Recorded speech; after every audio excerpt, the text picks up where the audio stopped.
going on, guys? It's Luke here from the Bohemian Grove podcast, and it's been a while, and I wanted to get this one out there just to kind of give you the full detail of what's been going on in life for all those that care where I've been, where the other people have been. We're getting back together. Don't worry. I have plans. There are videos in the works. Just a lot has happened, and as things go, life's been really busy. I've been busy with school and a lot of personal things. And as you can see, I'm back out in nature. I forgot my ND filter, so I'm breaking the 180 shutter angle rule, dropping the shutter to 1/1200 to compensate for the daylight. But yeah, this one's a solo one, so it's going to be a little bit more personal.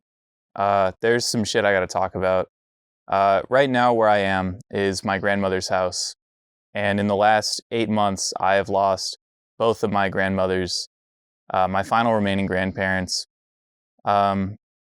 But it's allowed me to kind of reflect and realize that I work a little too hard on things, and I don't want to touch my own ego here, but during the school year this year, I kind of, instead of grieving, I focused on my schoolwork, and I realized I can either let this grief kind of destroy me, or I can keep going, pretend like nothing happened, and try and work to my fullest potential. And that's exactly what I did. And I don't necessarily regret it, but at the same time, it showed me that I need a healthier coping mechanism, because in the future, that's just not going to work. Burying my sorrows in work is probably counterproductive in the long run.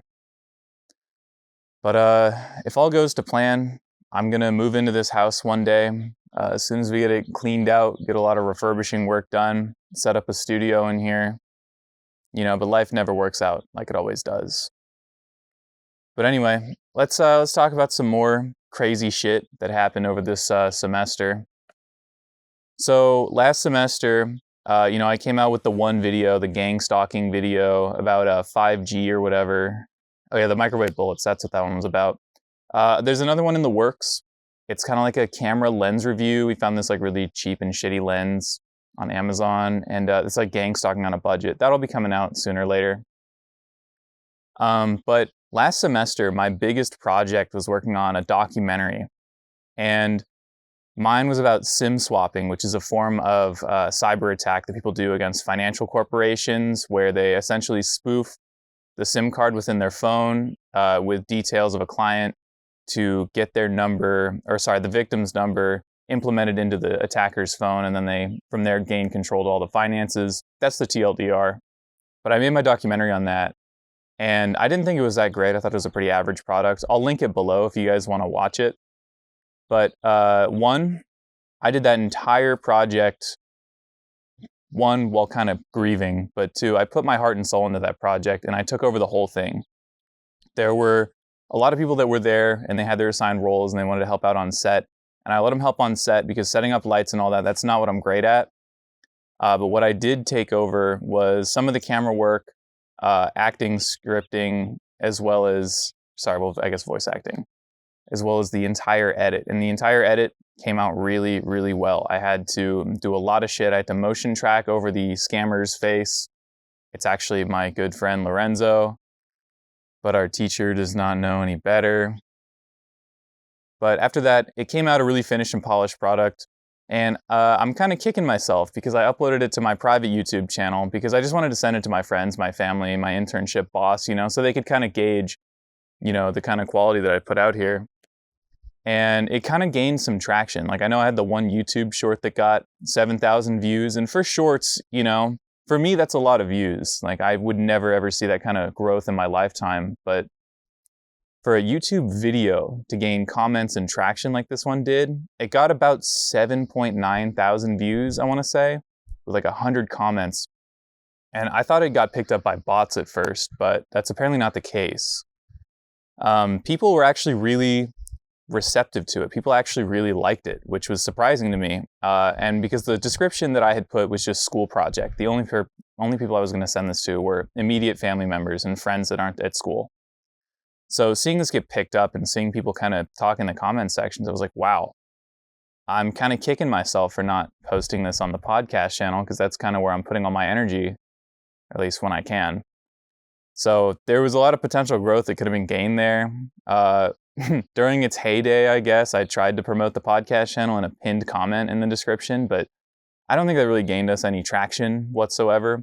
People were saying that I should make it into YouTube Shorts. And the total analytics from the video, I had 8,000 views. I gained about 150 subscribers from it. I got almost 600 hours of watch time, which is a fifth of the required from YouTube to get monetized on your YouTube channel. And I told myself, like, if this gets that big and I actually do get monetized, I'm going to pack up everything on the BOGRO channel and I'm going to re-upload it there and then try and chase a bag on the old channel, see if I can get any sort of traction on that. But yeah, that was from fall semester, or spring semester, sorry. And then over the summer, because I'm a video student, right, I had my own projects to work on, and I'll get into that later. The audio students at our school had their own little project, and we made a PSA last semester as well as the documentary. And I wasn't too involved with either of these outside of the actual production process, but the audio team, their job over the summer was to go through what I had made, take all the stems that I had implemented, all the music, all the sound effects, all the voices, the narration, everything, and to make it better, make it production quality.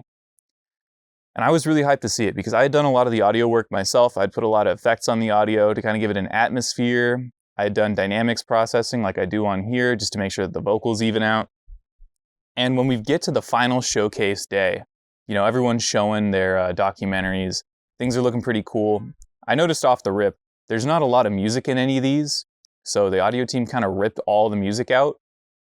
But per the request that was sent by the teacher that was to get all the files over to the audio students, he had asked that I make all my stems clean, rip off any sort of time stretch, audio properties, or effects that I had put on. I put on a lot just to make everything like fit in. So I sent them over the complete and raw audio, and it turned out to be like 12 tracks. And when they finally showed mine, they took my voice and they high-passed it. I had tried to get my voice really deep for this narration. I had slept 14 hours the night before I did the narration just so my voice would be really, really deep and really bassy. And they high-passed it, and I sounded fucking horrible. So off rip, I noticed that the narration was gone. In addition to that, they had not put any sort of effects on the audio. It lacked the complete atmosphere that I had done. There was no like blending. They didn't transition the audio like I had done. They had just, it didn't seem like they actually added anything. They may have mixed it, they may have mastered it or whatever, but it didn't seem like they actually added anything. And everyone, including the professors, came up to me afterwards and said, dude, they gutted your fucking documentary's audio. And I was just like, yeah, I was excited to see another cut that was professionally worked on, and it just fucking blew. As well as that was, I don't want to stroke my ego again here, but that was the documentary from our class. Because the other ones, for whatever reason, the professors kind of shit on them. There were a lot of them that I liked, and you know, everyone has their errors here and there. But I think that overall, most of them turned out pretty nice. There were always a couple little mistakes here and there. We're students, man. We're students, and they expect a lot of us. But mine was kind of like the golden documentary. And after I had released the initial cut, all my professors tell me, you got to go submit this to festivals, man. Get your name out there. You got to go and do this. This could be your big break. And that's honestly really stressful to me. I don't know if I could navigate being like famous or anything. Or as well as I would hate to see my documentary kind of lose. That would kind of suck for me. Because, you know, I put in a lot of time on it. I put in like pretty much a whole semester's worth of work. I compromised my entire spring break just to do a lot of editing and color correcting and making the color profile from 3 different cameras across 2 different brands look similar enough to be presentable. As well as that, I did like motion tracking, and there was a lot of graphics and stuff that were involved.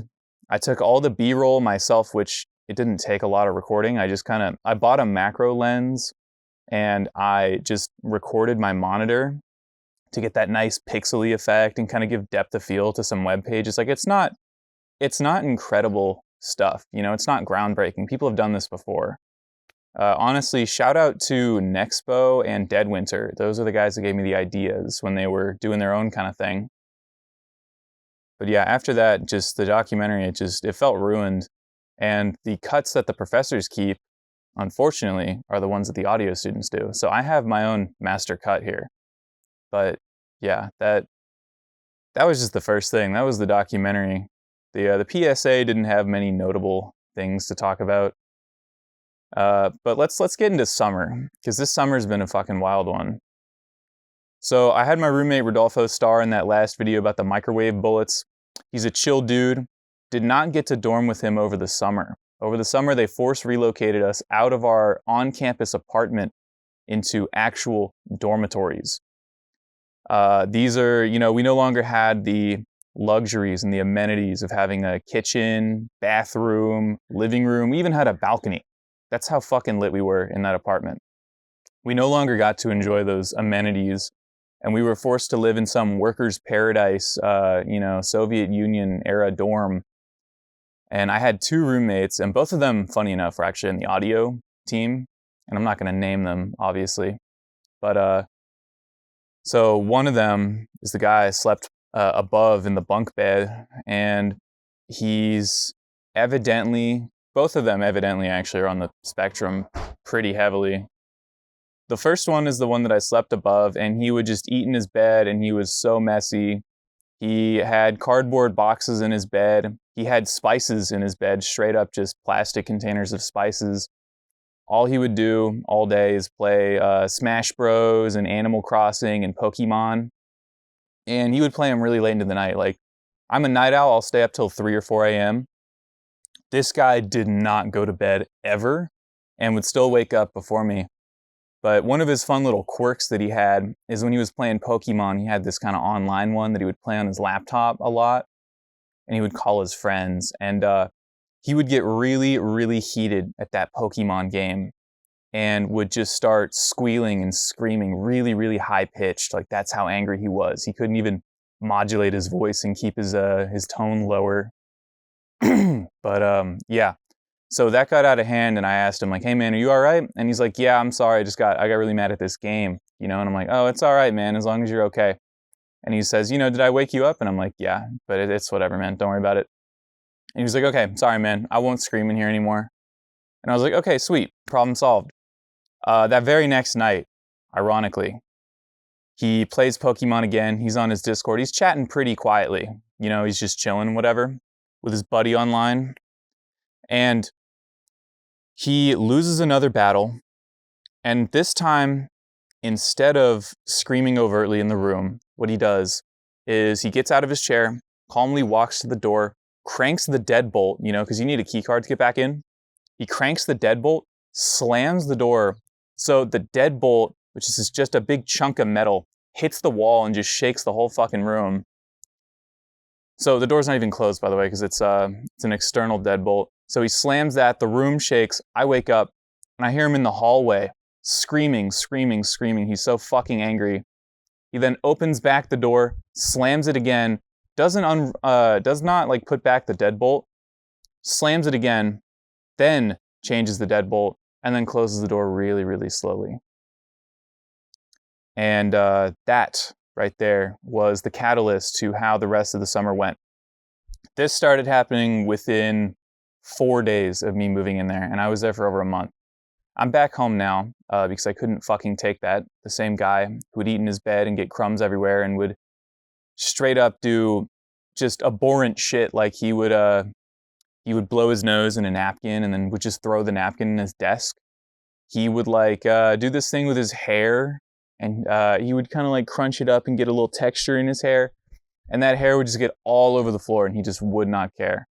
So because of that, I spent my days just so far gone and out with other people because I could not stand being there. But my other roommate, remember that he's also an audio major, he lies on the other side of the spectrum. He's higher functioning, very quiet, but his fatal flaw is that he is hypersensitive to little audio cues, and they really irritate him because my residential administrator is also in the audio major and knows him very well. So my one roommate, being a slob and eating and doing this and that and just not having any care for the other roommate who is hypersensitive to noise, triggered kind of an internal conflict. And I was always caught in the middle of it. They would never say anything to each other, and they would never say anything to me. But the social cues were there because they were just so blatant about it. They fucking hated each other. They genuinely hated each other, and I was always caught in the middle of it. And when we had to do our roommate agreement, they were taking shots at each other, and it just got really, really tense. And I had to get out of there, man. It was just shitty. And then on that same day of the presentation, our final summer semester presentation, I get a knock on the door at like 8 a.m., right? And it's a police officer. Or no, this was a day before, actually. This was a day before. I get a knock on my door, and it's a police officer. And the one roommate who is higher functioning and the easily perturbed gentleman, he is only there Monday to Wednesday, and then he just goes home. Like, that's how sick of my other roommate he got. He would just straight up drive to his house, and he would sleep there for the rest of the week. And I was like, okay, that's one less guy to deal with for 4 days out of the week. But I get a police officer knocking on my door to tell me that the other roommate, the slobby one, has actually been missing for 5 days and that his family is really worried about him. And I had just figured, like, the other roommate, he had gone home for the weekend and that he was just chilling out. But this officer comes in and he asks, hey, can we search the room? And I'm like, yeah, I can try and call him. I have his number. And none of the calls were going through. And then I realized, like, oh shit, his cell phone is on his desk, as well as his laptops, his Switch, all of his shit is still there. And it's all like dead, no battery.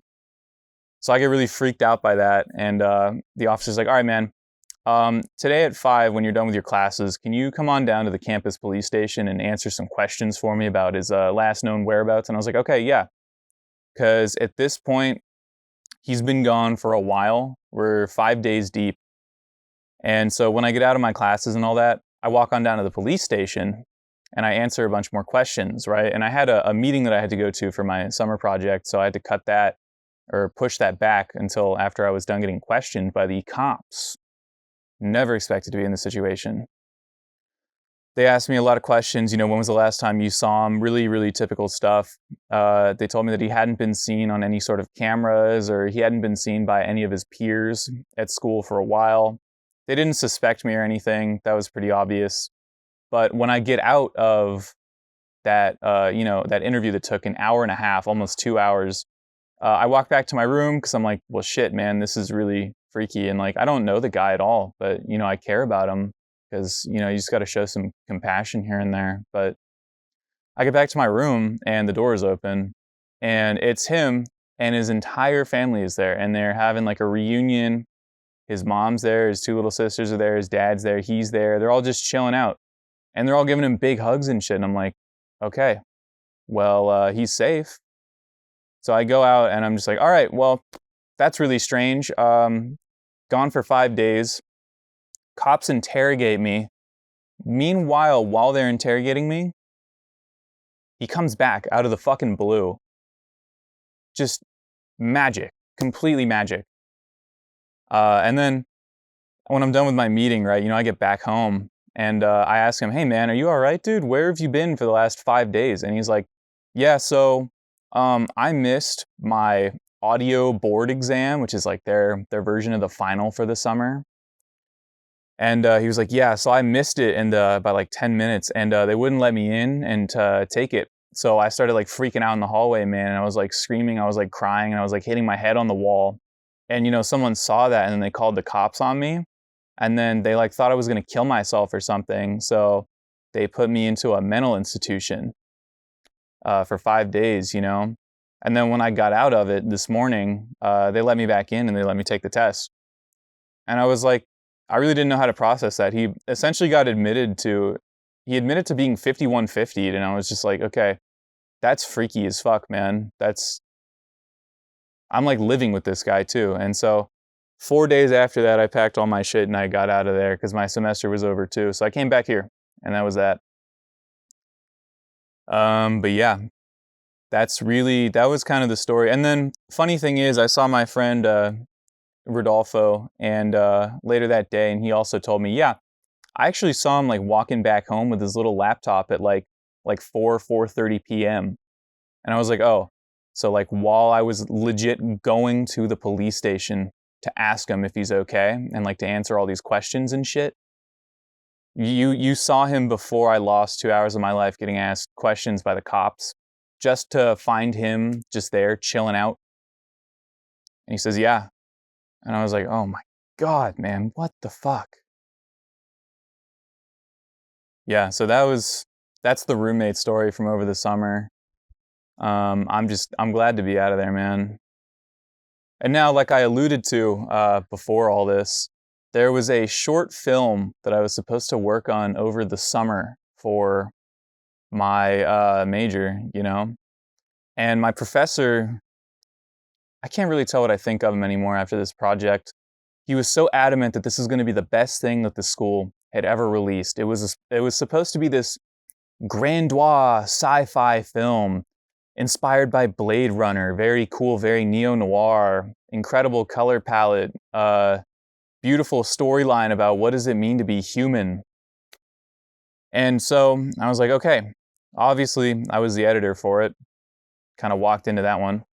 But yeah, so when we begin, we read the script, and already the script is a piece of shit, but it's locked, so you can't change it. The script essentially just went, woman finds files after sneaking into a computer. She has no reason to be there, by the way. She walks into an office and hacks a computer, completely unmotivated. And then immediately after that, she turns to her friend who was supposed to have something called Methuselah syndrome, where he looks old, but he's actually young. And they were supposed to do that in post, right? But we hired this like 23-year-old Asian dude to play him, and he looks young and fresh as hell. He's low-key Swagapino. Imagine like the Swagapino photo, and if that was a dude who, when he was on set and like supposed to be acting all serious, couldn't stop low-key smiling. But yeah, so that immediately happened. Our actor, we didn't have a lot of budget for this film. We had $800 that everyone in the class chipped in to raise. And most of it honestly went into Unreal Engine assets, which the VFX team is supposed to use to kind of actually make this whole sci-fi thing come true, because it was shot 99% on a blue screen. But where things immediately fell apart was when we were doing test shots on the first day. There were a plethora of issues that I brought up day one. And I'm so petty about this, I'm going to disclose this publicly on the podcast. Professor keeps on talking about an NDA. Haven't signed one yet. So I'm still legally completely within my rights to be this fucking petty on the internet. Day one, we do test shots against the blue screen, right? They repainted it, the blue screen, first time in 2 decades it's ever been used in my school. The overhead lights, first thing I noticed is that the overhead lights are producing a warm color temperature, which is not something that you want when shooting against deep digital blue, because it comes out as white splotches, which makes the key harder to dissolve, right? And when you have to cut into the key more and more, when you're removing and you're clipping the whites and blacks, it's going to cut into the talent, aka the actors. So it's going to make them look really, really out of place, and it's going to make it so obvious that they are keyed in and that this is just a blue screen shot, right? So I tell them, can we put some blue gels, which I know we have, over these overhead lights, right? To reduce the amount of white spill on the key, therefore cleaning up our shots. And I was told, yes, we will get right on that. This never happened. Second thing I noticed is that they wanted to shoot this on someone's Sony a7 IV, right? It's a pretty strong DSLR, right? It's a 4K Sony full frame. I hear it's pretty nice. I'm more of a Canon guy myself, but regardless, it's like one of the more top of the line Sony micro handheld DSLRs. And the color profile on it was pretty abysmal. When we were shooting against the blue screen, the skin tones came out to be pretty correct. Like our talents, for the most part, were pretty pale in complexion, and it definitely got those right. But what it wasn't getting right was the blue screen. The blue screen came out just as pale as them, especially it exaggerated and exacerbated the white spots that were caused by the improper lighting.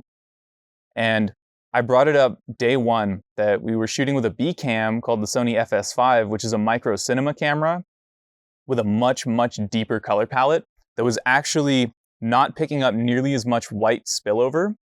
And it was creating a much, much smoother key because the blue was just perfect. Granted, the skin textures and the skin colors were a little bit off. It was starting to make our talent a little bit more yellow, but the key was coming out a lot more clean. So I tell them before we ever started shooting, please drop the A7 IV and use the FS5, which it's a discontinued Sony camera. It's pretty dog shit, but for this project, it was kind of necessary. As well as they were using lenses that would not support Sony autofocus, so they were doing manual focus, and they thought that because they were using an A7 IV, that they would be able to focus rack a lot easier on the A7 IV, but they were using manual lenses, straight up. So it made no difference, and every time they did try and rack focus, they kind of improperly followed the talent, so none of these focus pulls ever actually worked out, and they had to be cut completely.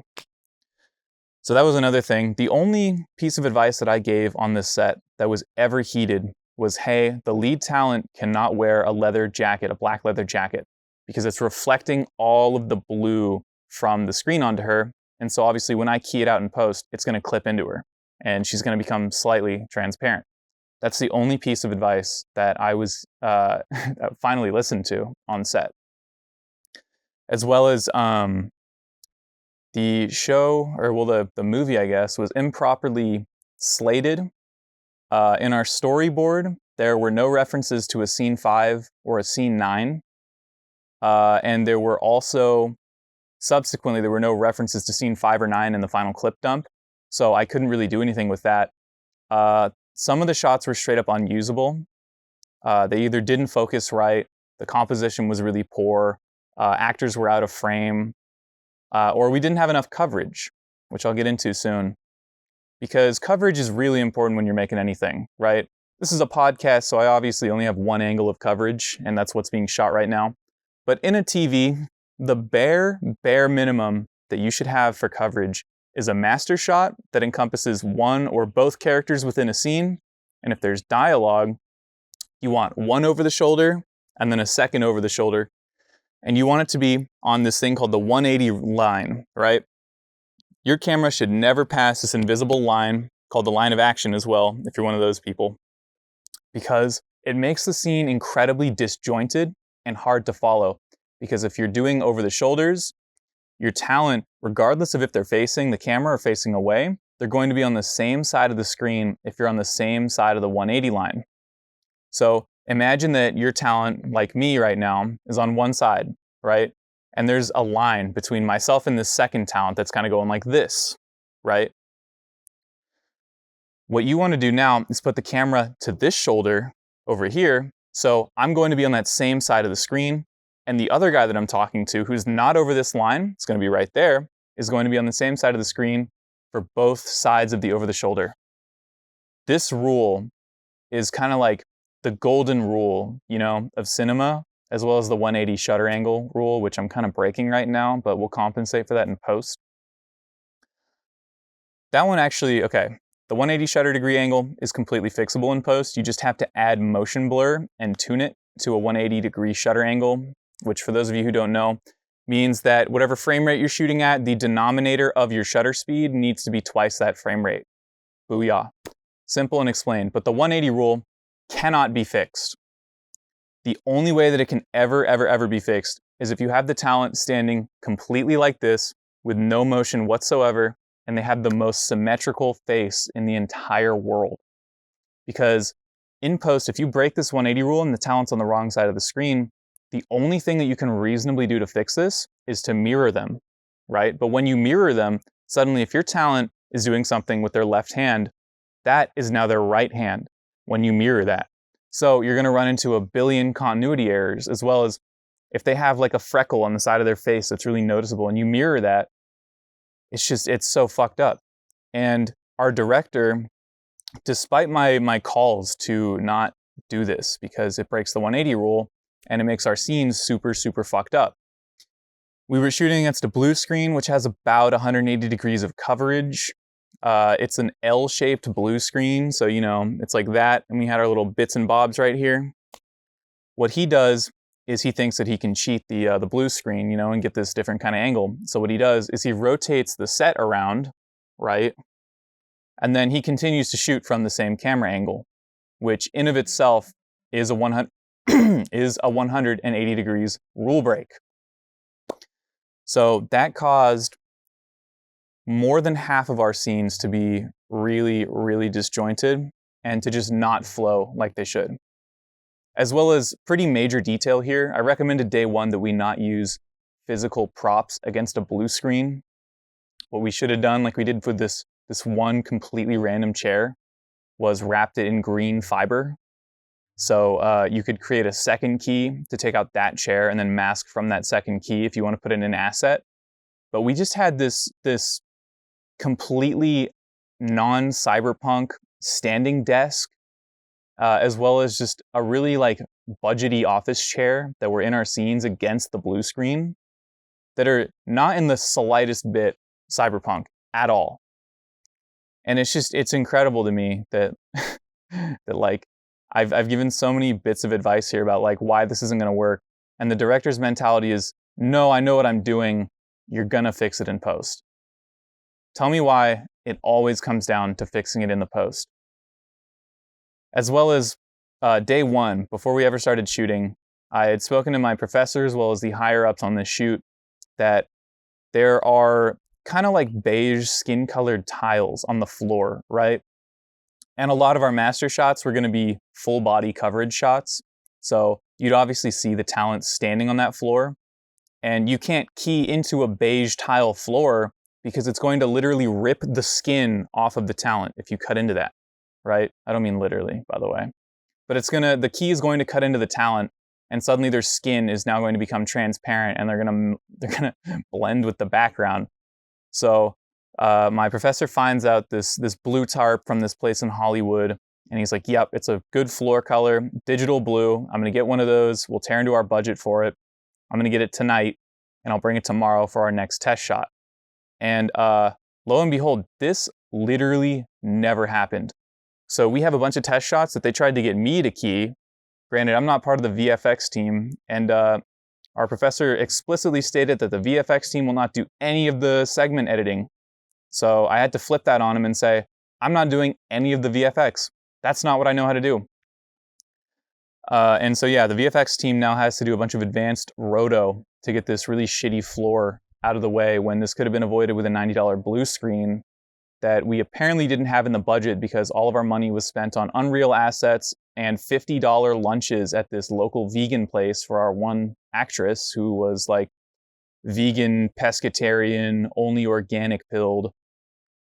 So yeah, off rip, our budget was so severely misallocated that it caused our entire shoot to be a fucking flop. It really pisses me off just thinking about it, because I had said so many times, these are a bunch of like really pertinent issues that need to be addressed right now.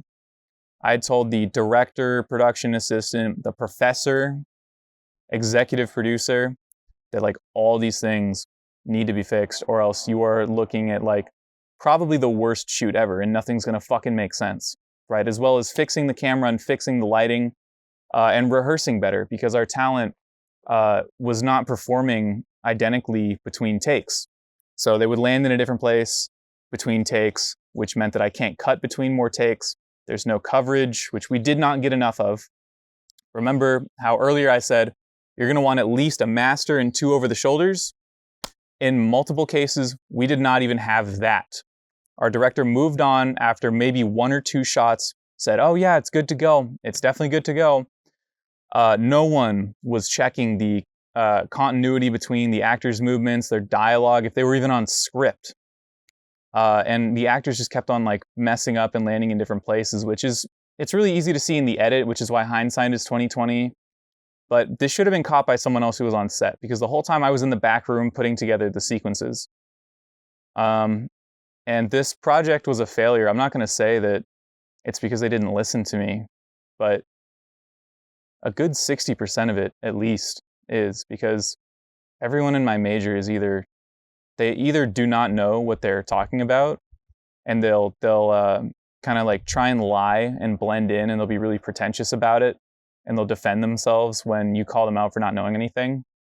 Or they just straight up don't know anything and acknowledge that they don't know anything, so they just take jobs that are extremely out of the way. And the few people that do know things are like, yeah, this is a dog shit school project, and I don't want to work on this because it's going to come out really, really shitty. So why would I waste my time on this? And then they take the lesser jobs too. So I'm kind of stuck in this awful feedback loop of being one of the more proactive people that knows his stuff. Like, I know how to edit. I know these basic rules with camera stuff. I'm not the best camera op. I'm pretty decent with pre-production. But the people that are the pretentious ones that think they know things that they just don't are the ones that are always put in these positions of power, and they just fuck everything up. And that's how it was with the documentaries. That's how it was with our instructional videos last semester. That's how it was over the summer. It's just incredible that the teachers will see these guys and they don't ever think to have a conversation with them about, hey, do you know your stuff? Because my good friend and I recently, we've been asking people, hey, do you know all these basic camera functions? And most of them can't tell us. It's incredible to me. It's just like, this is going to be our careers, guys, and you can't tell us what all these basic functions of a camera are? And you want to do this professionally. Guys, we learned this a year ago, or in my case, like my dad owned a camera, so I was taught this when I was like 11, as well as Adobe products. A lot of people are coming into the school never having touched an Adobe product, and a lot of people don't seem to have the desire within them to learn these Adobe products, and some do. I'll give them that. But if you've never used one, you're going to have to pick them up and master that shit in 2 years if you want to get a job outside of school. Things at school, otherwise, you know, socially, things are pretty great. Got a lot of friends going, we're having fun. We play badminton now. I freaking love it. There's this one park that we all go to. It's got workout machines. I'm getting swole. Straight up, I'm getting ripped tonight. We play a lot of badminton just for funsies. Life's going pretty all right. But yeah, this is Bohemian Grove, where I've been. Shit, man, that's all I got to say. I'm going to try and get Dax on the phone. I'll meet up with him soon. We'll get another episode out. I promise you guys I'm going to try and upload these things more. Life is really chaotic, and I'm starting an internship over the summer that I'm going to be working a 9 to 5 at remotely. I just don't have a lot of time to do the things that I really love. But promise you guys here at the Bohemian Grove, I'll do my best for you guys. And if you made it this far, thank you guys all for watching. I really appreciate you all who clicked on this video. That's all for now. We'll be back soon. Promise. Good night, guys.